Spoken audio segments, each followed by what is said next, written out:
TRC গ্রহণ করেছে, তাই না?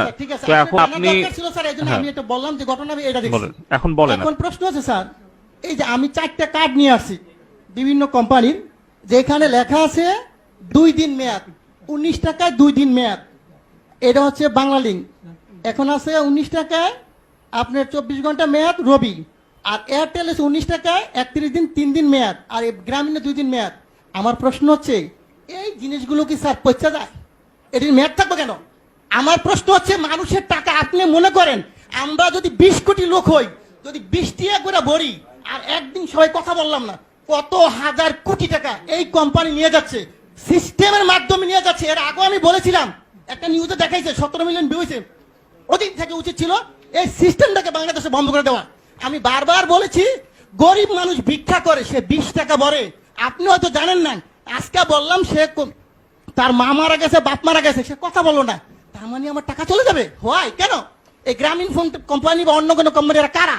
এরা আপনাদেরকে না জানে হাজার হাজার কোটি টাকা সিস্টেমের মাধ্যমে নিয়ে যাবে। এটা কিন্তু স্যার সহ্য করার মতো না। প্রথম প্রশ্ন হচ্ছে এটাকে আজকের মিটিং এর পর থেকে কিছুক্ষণ পরের মতো আপনারা দিবেন, যাতে বাংলাদেশের কোন জনগণের একটি টাকা যাতে না যায়।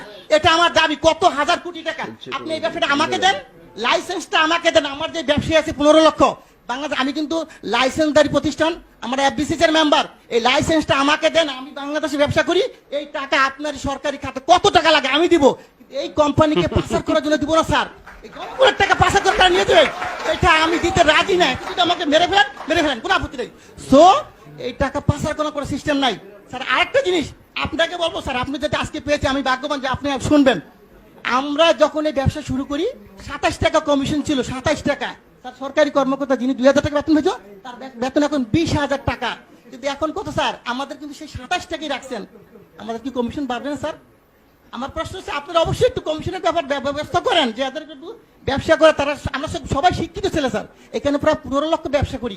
আমরা যারা ব্যবসা করি কোটি কোটি টাকা কামিয়ে দিচ্ছি, আমাদেরকে তো দেখবেন স্যার। আরেকটা কথা, টেলিটক আপনি হয়তো জানেন না। এই টেলিটকের ব্যাপারে আমি একবার বলছিলাম, বিটিআরসি 22 আমি হিন্দু, উনি সম্ভবত আমি জানি না, উনি আমাকে বলে এটা দায়িত্ব তো বাবা আমার না রে ভাই, এটা দায়িত্ব হইলো কার? বিটিআরসি না, টেলিযোগাযোগ। আমি ঠিক আছে, আমি যে স্যারকে পাই বলবো স্যার, আমার আপত্তি স্যার যদি মাইন্ড না করেন, আপনি দায়িত্বটা আমাকে দেন। আমার ব্যবসায়ীরা সবাই মিলে আমরা করি।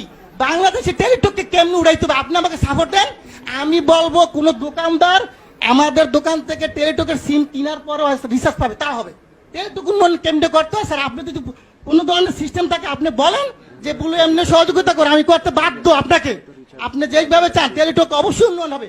টেলিটককে গ্যাফরাইকে, আমাদের দেশি প্রতিষ্ঠানকে গ্যাফরাইকে অন্য কোম্পানিকে উড়াই দিব, আর এটা টাকা পাচার করে নিয়ে যাবে স্যার, এটা মেনে নেওয়ার মতো না। অবশ্যই আমি চাবো, আমি অনেক কথা বলতাম স্যার, কিন্তু আজকে বললাম না। এই বিষয়টা আমি চাই যে আপনি টেলিটকের উন্নয়ন করেন, দেশের টাকা দেশে থাকুক। আর এই গ্রামীণ কোম্পানি বা অন্যান্য কোম্পানি মিনিট যে সিস্টেম করে নিয়ে যাচ্ছে, এটা স্যার বন্ধ করে দেন আজকে থেকে।